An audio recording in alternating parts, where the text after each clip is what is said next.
NTA International News. President Buhari writes the National Assembly seeking to extend his vacation.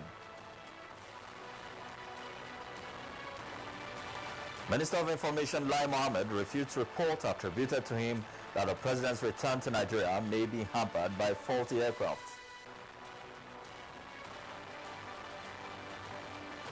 Federal government determined to boost food production targets 500 hectares of land for irrigation across the country.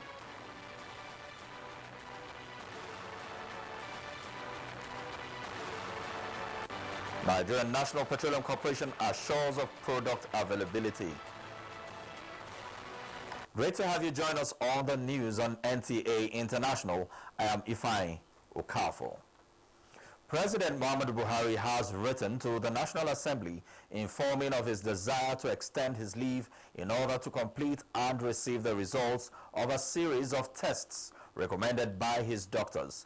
The president had planned to return to Abuja this Sunday evening, but was advised to complete the test cycle before returning. The notice has since been dispatched to the Senate President and Speaker House of Representatives. Special Advisor to the President on Media and Publicity, Femi Adesina, in a statement, says Mr. President expresses his sincere gratitude to Nigerians for their concern, prayers, and kind wishes.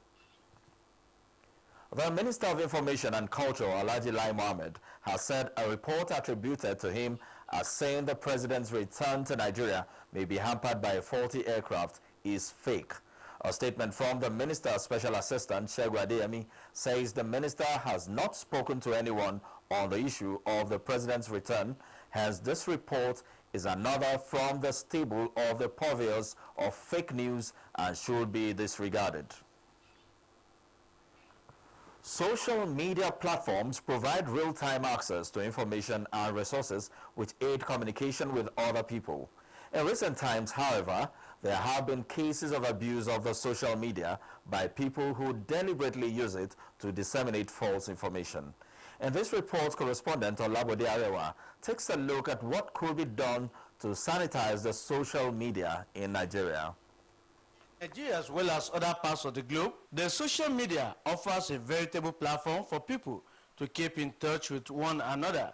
Platforms such as LinkedIn, Facebook, YouTube, WhatsApp, among others, also provide a rich pool of information. While it has many advantages, one of its disadvantages is the lack of regulation, as the social media allows anyone to post any information online, some of which are unverified or may be outright falsehood.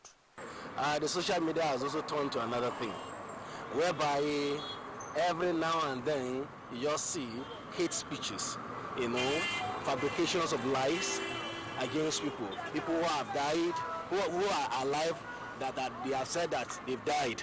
I think it is something that should be a concern for the government of the day. In the last few days, unverified information has been circulating on social media on the health status of President Muhammadu Buhari. While condemning the inaccurate reports, communication experts advocate that laws on sedition, libel, defamation, and others guiding information dissemination should be made to include such online activities. It's very difficult for you to ascertain the veracity of an information at a particular point in time. And it has become a dumping ground for all sorts of propaganda and frivolous information that are baseless and unfounded. I think we have enough laws applying them, proper application of the laws, I think is the major thing that we should look at. So we have enough laws already that can regulate, and that is even regulating social media. Recently, the National Assembly made moves to enact a new law to guide activities on the social media. However, public outcry against the possibility of the law infringing on human rights stalled its passage. In Osogbo, Olabode Arewa, NTA News. Now to security matters. The Chief of Army Staff, Lieutenant General Tukur Buratai, has directed troops deployed to southern Kaduna to move to the forest and fish out criminals responsible for the recent crisis in the area. He gave the directive while on operational visit to lay the foundation of newly approved Nigerian Army Forward Operation Base in Kafanchan. Defense correspondent Ismail Musa has details. The first point of call was Niti, a community in Jama'a local government area, southern Kaduna, the first victim of May 2016 crisis. Since they come here, we get better.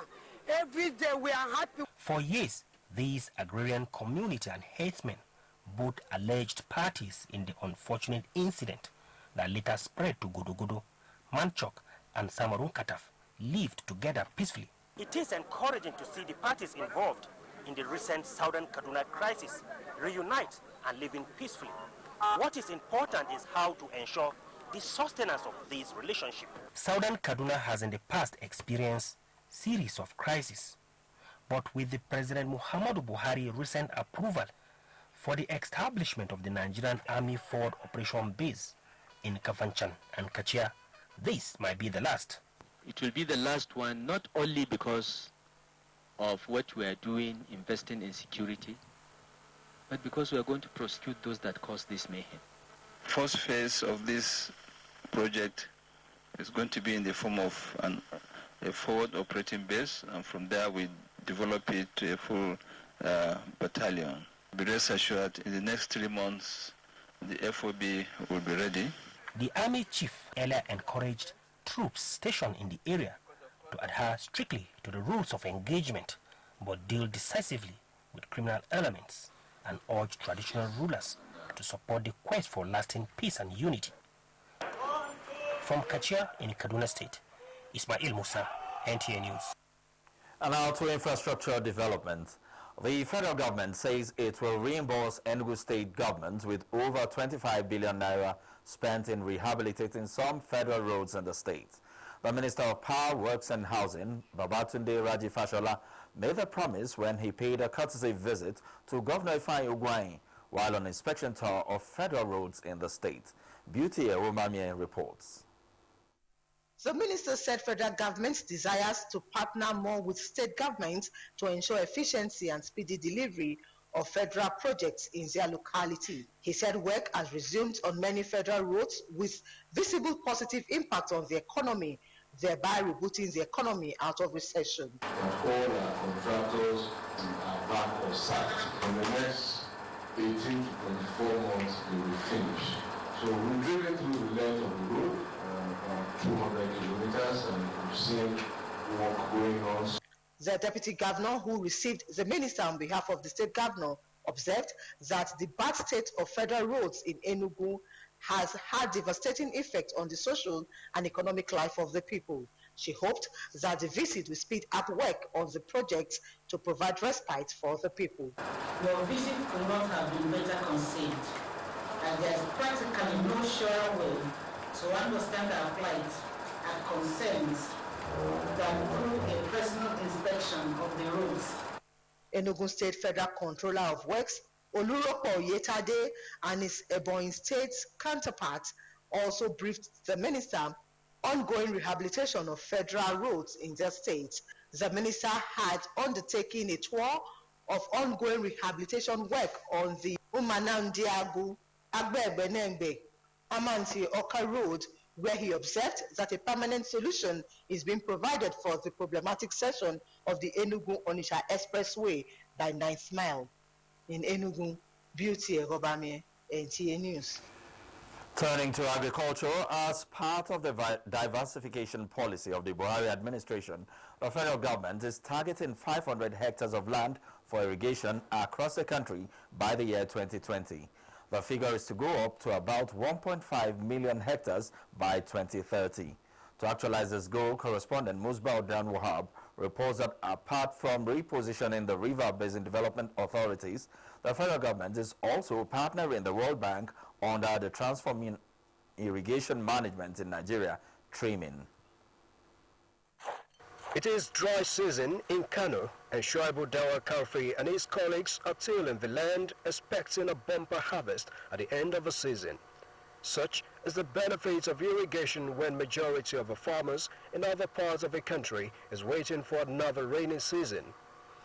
The increasing population and crunched economic situation have, however, made rain-fed farming inadequate to meet the food requirements of the nation. as the federal government diversifies the economy with agriculture being in the driver's seat, dry season farming has been identified to be key in changing the fortunes of farming in the country.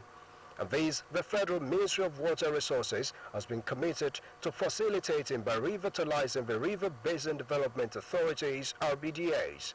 Nigeria has about 3.1 million hectares of irrigable land, but the irrigated land yet is a far cry.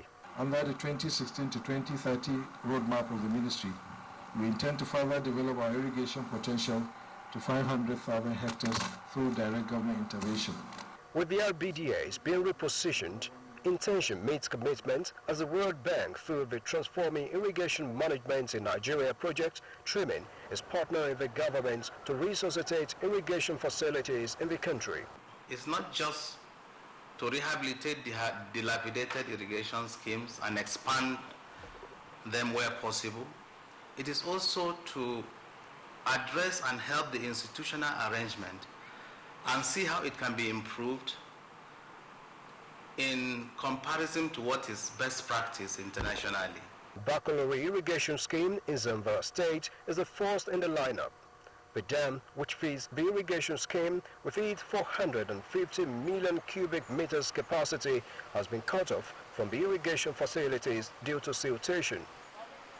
But while the government and development partners strive to create the enabling environment, the need to streamline the activities of the farmers and attitudinal change towards public facilities become expedient. Government has invested a lot over the years, billions of naira in dams and irrigated infrastructure. But because the attitude or the perception is these are government owned, even though the beneficiaries are the farmers, this infrastructure have been left to deteriorate over the years. Irrigation schemes in Middle Rima Valley, Kano River, Hadija Valley and Dadinkowa have also been lined up to follow suit. With that, another effort being made, more farmers will join the likes of Shuaibu in the wagon of all year-round farmers and enhance Nigeria to attain self-sufficiency in food production. In Abuja, Musbal and Wahab, NTA News. Still on agriculture, the federal government's efforts towards boosting agriculture is yielding positive results, as Jigawa State is expected to produce about 125 tons of wheat this farming season. Governor Muhammad Badar Abubakar stated this while inspecting rice and wheat in Ringim and Hadejia areas of the state. Salisu Amino has details. As part of efforts to diversify the nation's economy and boost local production, federal government banned food importation to boost farming and diversify the economy. Jigawa State joined the crusade by according agriculture as priority for economic revival through the provision of an enabling environment for farmers to compete. Governor Muhammad Badar Abubakar, while inspecting some wheat farms, said the state is working with World Bank and African Development Bank to support farmers with all the needed implements to boost production. He said the state government is determined to meet the wheat need of Nigeria. This is in addition to 1.5 million tons of rice expected to be produced this year. Is to produce so massively that we will be independent in the importation of both wheat and rice in this country. So Jigawa will contribute its own quota to see that happen in the shortest possible time. And also use the same opportunity to create jobs for the teaming youth that we have in all the value chain, starting from planting to processing, packaging and retailing. Some farmers and extension workers express optimism that agriculture will soon become the leading source of nation's revenue, urging youths to embrace farming to fight poverty and unemployment. They commended government for the support accorded them and called for early preparation for better results. From Duse, Salis Aminu, NTA News. Now focusing on energy matters, the Nigerian National Petroleum Corporation, NNPC, says it has a 36-day sufficiency of petrol, enough to wet the country. The Group General Manager, Dr. Maikanti Baru, notes that the corporation would continue to live up to its responsibility by intervening in the supply of deregulated petroleum products like diesel, jet fuel, kerosene and cooking gas to ensure supply sufficiency. The corporation disclosed that it consistently brought in between 30,000 to 45,000 metric tons of diesel on the average every week, which is more than what the country needs to augment the required supply-demand nationwide. You're watching NTA International News from Abuja, Nigeria's capital. Stay on for more reports when we return after the break. You are watching NTA, Nigerian Television Authority. For more information and news updates, visit our website at www.nta.ng, or you can follow us on Twitter at NTA News Now, or you can like us on Facebook at NTA Network News. Stay connected on our YouTube channel at www.youtube.com/NTA News Online. Watch our live stream at www.nta.ng/live. NTA, you can't beat the rich. Great to have you back on the news on NTA International. In an effort to kill the phobia for mathematics for the advancement of education in the country, the Nigerian Tulip International College has organized this year's mathematics competition for primary schools. Justin Bemuyi, who was at the FCT Examination Center, reports that the idea behind the competition underscores the importance of mathematics as a key subject in the sciences. We live in an age of astonishing advances.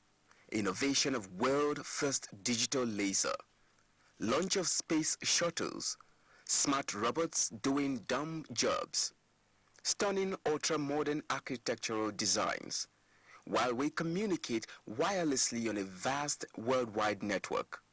But underlying all these modern wonders, experts say there is something deep and mysteriously powerful, described as the language of the universe, and perhaps civilization's greatest achievements. It is named mathematics. Despite its undisputed relevance, the subject mathematics, however, is perceived as dreaded by many, especially the young ones, having a phobia for it. With the Nigerian Tulip International College's 14th annual mathematics competition for primary school children, supported by the Nigeria Mathematical Center, it is expected that the interest of Nigerian pupils in the subject will be spurred. It will really assist for their science-oriented subjects, and they will show a better performance for their courses. And also, we offer scholarship to students who are successful. Ours is also to see how we bring up young ones, not just training them, teaching them the simplest way, but bringing up to a point where they will be comparatively competitive internationally. We camp them for like 2 or 3 months before the competition, and we really put it in their mind that what they are going to expect is not a simple job, so they have to be on top of their game. It's only the first 6 positions that are going to be selected to go for the next round. So as they are going in, they already have the picture in their mind that there is nothing less than the best. Over 3,000 registered pupils of primary 5 and 6 simultaneously sat for the exam in 50 different centers across the country, with the outstanding performers standing to gain scholarships into NTIC as well as cash rewards. In Abuja, Justin Bemunyi, NTA News. The Australian government is poised to explore new areas of cooperation with Nigeria in furtherance of the Australia-Nigeria bilateral relations. The Australian High Commissioner to Nigeria, Paul Lehman, gave their indication during the 2017 Australia Day celebration in Abuja. Victor Azu reports.